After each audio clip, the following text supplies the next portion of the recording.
What is something your teacher did in school that you're still salty about?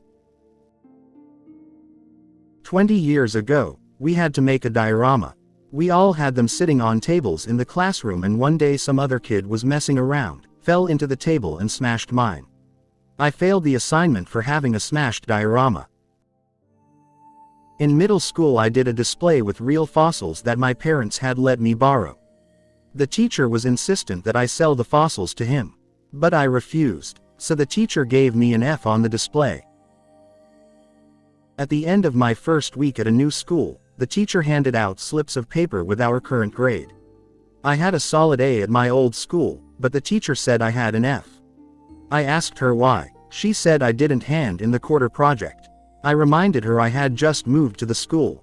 She said we would give me the weekend to do it. The project was to interview a longtime local resident and write a paper about their experiences. The articles were being collected for a book she was writing. I failed the class. I had really severe eczema on my hands as a kid. I used to keep them tucked up in my sleeves to avoid 1, people seeing them, and 2, getting blood on my paper. Yes, it was that bad. She called me out during a test and said to take my hands out of my sleeves because it's not like that's gonna help my grade. I was a shy kid and silently cried through the rest of the test. Also, I was a straight A, gifted student, so why she was acting like I had poor grade 1 never knew.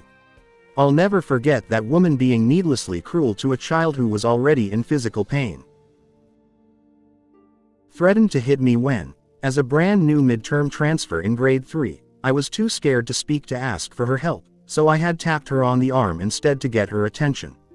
Apparently, that warranted threatening to assault an 8-yo in the 90s.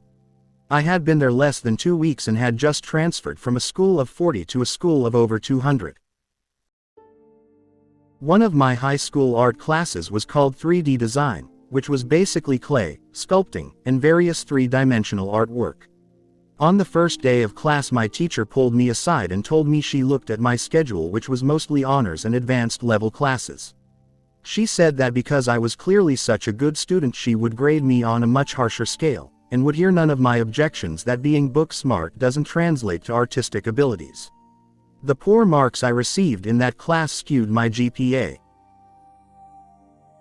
In grade 4 my teacher kept making me redo my printing sheets because my handwriting wasn't neat. Eventually I asked him why he didn't make any of the boys redo their sheets because they had messy handwriting too. I still remember the look of shock on his face but didn't understand the significance at the time because I was just genuinely asking. I don't remember what he said afterwards other than the fact that I didn't find his answer satisfying. I was about 9 years old and she wrote our language's word for ceremony on the blackboard. She spelled it with an S, like ceremony, and I raised my hand and asked if the word should not in fact be spelled with a C. She argued that she was quite sure it actually was an S, and wouldn't back down, even though I was absolutely sure. I read a lot of books as a kid and had read the word in my native language multiple times. Of course I looked it up after the class, and it turned out I was right.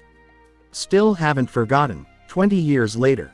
I guess she didn't want to lose face in front of a bunch of kids.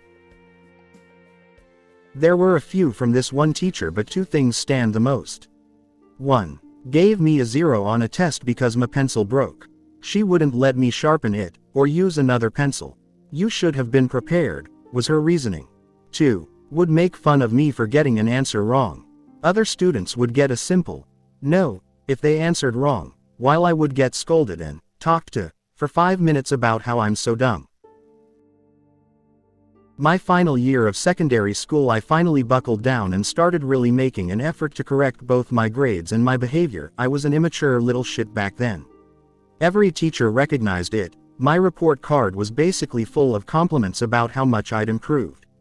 Even my headmaster wrote a really nice paragraph about how proud he was, and that guy only gave compliments if you really earned them. All except for one teacher. I quote, "Zerby would rather play with computers than concentrate on school work." I passed her class, I got good grades, I never caused her any issues. She viewed computers as unnecessary and having no place in education, and me spending my lunch breaks in the IT lab as playing with computers. She'd often come into the lab and berate us for not spending our time doing homework. I was doing homework, some of it hers. Guess what? I've been in the IT industry my entire career and playing with computers never did me any harm. She was just a bitter old teacher who didn't like change. I got a lower score on a test in my senior college biology class. The professor offered extra credit in the form of going to the lab for 3-hour sessions. So I went to all of them.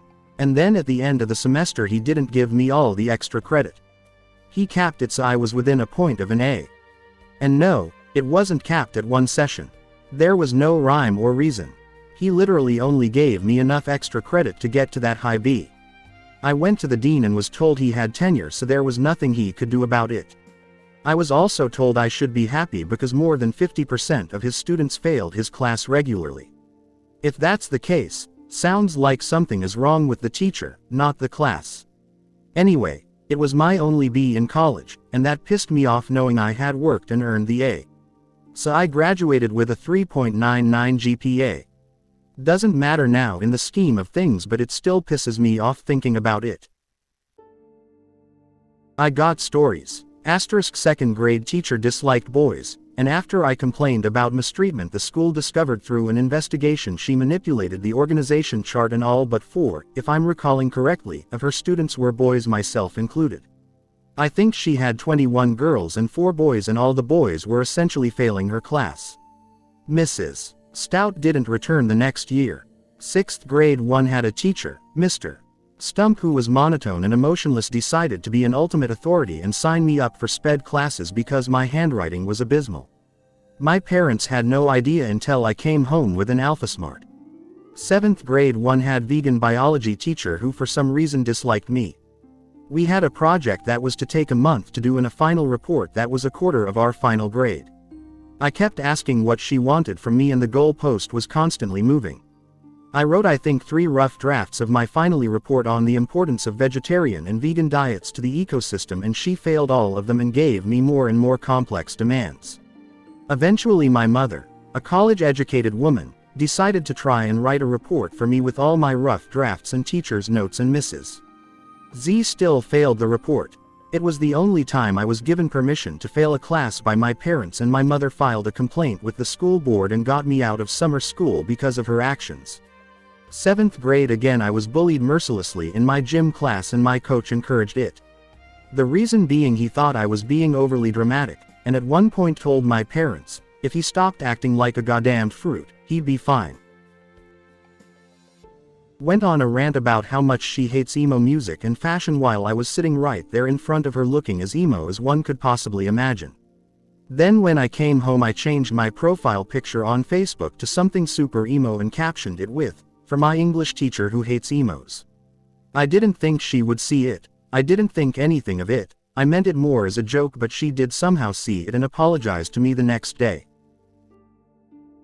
I am not a very creative person, but I enjoyed art class. I spent a long time on a clay sculpture of a giant holding a club. Well, the teacher looked at it and said that it looked like the giant was holding its penis. Destroyed the clay sculpture right in front of her and walked off. I didn't do any work the rest of the semester because of that comment. Took 15 years to get the courage to make a homemade birthday card for my ex, who loved it, even though her homemade cards were something truly special. Was talking early on into a physics class in middle school at 15 years old. Got admonished for it, which was understandable even if I wasn't being particularly loud compared to several others. But when I said sorry, the guy answered with this beauty of a response. "Sorry is what you say when you get your girlfriend pregnant." I was maybe moments away from just leaving the classroom. Such a weird and kinda fucked up thing to say to a teenager. I already didn't like the guy, starting from the first lesson. The only reason stayed was because he'd be leaving soon anyway. Guy was a reservist in the army and was going to be deployed to the Middle East. My teacher was making us learn what arguments are. She said something along the lines of, let's say the debate is about death penalty. One could say, I'm opposed to it because it's illegal. So I raised my hand and said, but this isn't argument, it's the point of the debate, choosing if it should be legal or not. She smirked and said, okay. And the class laughed, still bitter about it. My college professor paused her lecture to condescendingly storm over to me and demand to know why I had my phone out, very obviously, centered in plain view on my desk. Almost as if I was reading. Because I was reading the class text, along with everyone else, as she had instructed. It was the first week of classes and my physical book hadn't arrived in the mail yet, so I'd download the free ebook sample to my phone to keep up with the first couple chapters. I don't know why she would assume otherwise. I was right in the front row, not hiding or anything. And plenty of other students around me had ebooks on Kindles or tablets. Thanks for watching the video. Don't forget to like and subscribe to our channel so you don't miss out on the best Reddit stories.